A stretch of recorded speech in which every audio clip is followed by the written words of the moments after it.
Performance, la seconde demi-finale, la A, où là on va retrouver les deux voitures de l'équipe Paillet. François Duval, vainqueur des deux dernières manches, et Fabien Paillet qui avait fait une très belle démonstration. Vous, Jean-Sébastien. Je suis ici à côté des deux 208 2016. David Mélier avec sa Citroën DS3. Philippe Malouagne. Malouagne qui s'était imposé à l'essai depuis Ouais, qui était un petit peu plus dans le dur ce week-end à Faleras. Ici Jacques Brinet qui fait sa première apparition cette saison avec la Polo.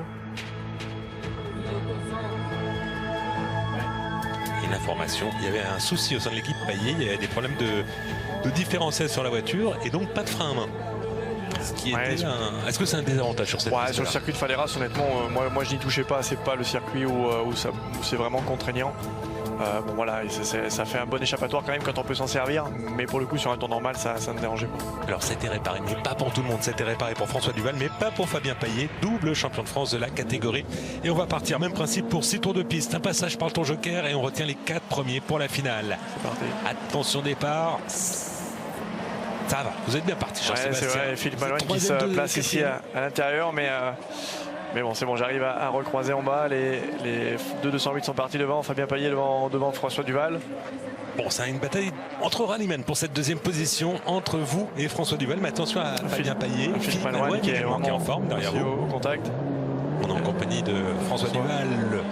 Beaucoup d'engagement dans le style de François, comme à l'accoutumée, je dirais. Et voilà, de la précision, mais beaucoup d'engagement. C'était vraiment chouette à voir tout au long du week-end. Et ça passe très très près du rail pour François Duval.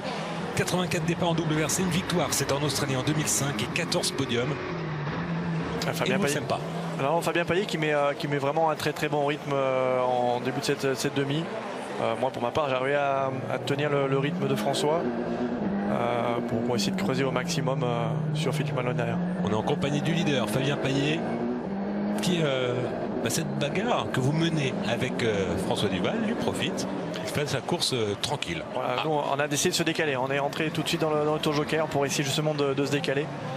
Pour sortir quatrième derrière Philippe Malouagne. Derrière Philippe Malouagne, peut-être pas forcément la meilleure opération, mais voilà, on a tenté quelque chose pour essayer de se décaler. Il fallait essayer. Bon, il ne vous gêne pas là. Allez, on retrouve les leaders. Fabien Paillet devant François Duval. François Duval qui revient un petit peu avec des trajectoires différentes dans la sortie de malgré tout, on voit Fabien qui s'en va. Fabien a une conduite très propre, très coulée. Et là, pour le coup, ça faisait un petit écart sur François qui lui prend le tour joker le tour après moi pour essayer de me contrer directement. C'est vrai qu'il n'y a pas de marge. C'est sans problème pour François, mais qui freine ici trop tard. Et il s'en sort. Il est à droite, François Duval.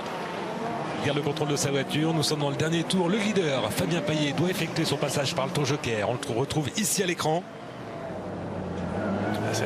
On assure du côté de... Vraiment, on déroule. C'est un style vraiment très... Fabien a un style très propre, très coulé. Et c'était vraiment très performant tout au long du week-end. Je dirais même que c'était plus vite que François Duval. Donc, vraiment, il avait le truc sur ce circuit, Fabien Souquet. Le saut, le fameux saut le plus... grand du calendrier français. Ça ressort largement devant François Duval. Et la victoire dans cette seconde demi-finale pour Fabien Paillet, qualifié, de même que François Duval, deuxième. Vous, Jean-Sébastien, troisième ici à l'écran. Philippe Malouagne se qualifie également, ce qui n'est pas le cas de David Mélier, Francis Ballocci, Jacques Brinet et Kevin Jacquinet. Confirmation des résultats de cette seconde demi-finale. On retrouvera la finale tout à l'heure, après avoir vu les 4 autres catégories.